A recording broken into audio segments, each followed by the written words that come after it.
Are you rebuilding after a fire, flood, or storm damage? Whether you are a homeowner or property manager, there are a lot of questions to consider after suffering a property loss. Many will wonder what caused the damage, how could it have been prevented, and how do I rebuild safer, stronger, and energy efficient? To answer this question, it means thoroughly reviewing and understanding your insurance policy, which is a time-consuming process, especially if you are not an insurance professional who handles property damage claims for a living. After experiencing a claim, you may hear terms such as RCV, which means replacement cost value, ACV, which means actual cash value, depreciation, inflation guard, coinsurance, and ordinance or law coverage. But which term provides coverage for rebuilding your residential or commercial property to code? For those who don't know the term ordinance or law, it refers to insurance coverage, where the insurance company will pay the necessary costs for you to comply with any law or ordinance requiring or regulating the construction, demolition, remodeling, or repair your damaged and undamaged structure by a peril such as fire, water damage, or collapse, insured against. This extra payment is typically not paid until you repair or rebuild your dwelling, other structure, or improvements and betterment. Considering many homes, apartment buildings, and commercial properties are older, the enforcement of current building codes or ordinances can be costly. Prior to suffering a fire, flood, or storm damage claim, it's important to call your insurance agent to request this additional coverage. For homeowners, you can usually find this coverage under the additional coverages section of your policy.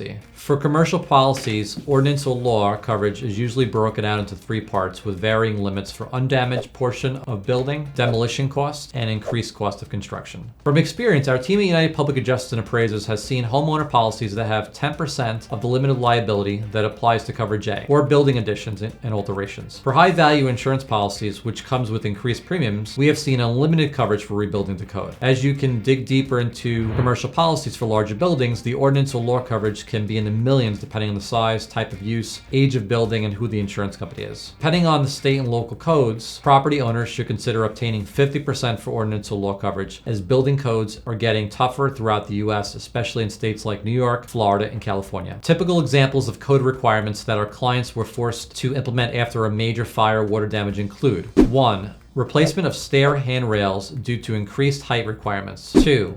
For residential boilers which are located inside apartments or basements that didn't have fire separation or protection, they were required to have a 2-hour fire-rated enclosures with fresh air intake for each boiler enclosure. 3.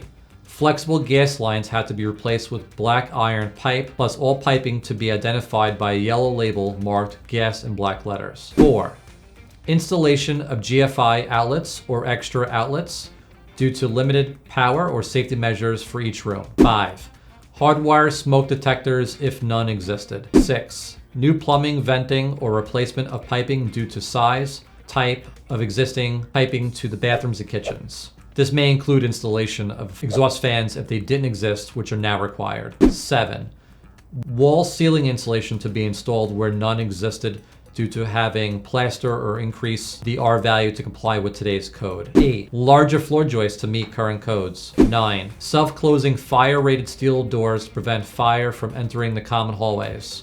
10. Fire stopping to be installed at fire-rated walls, partitions, floors or ceilings, penetrations for electrical wiring, plumbing, or other conduits to limit the spread of fire or smoke. 11.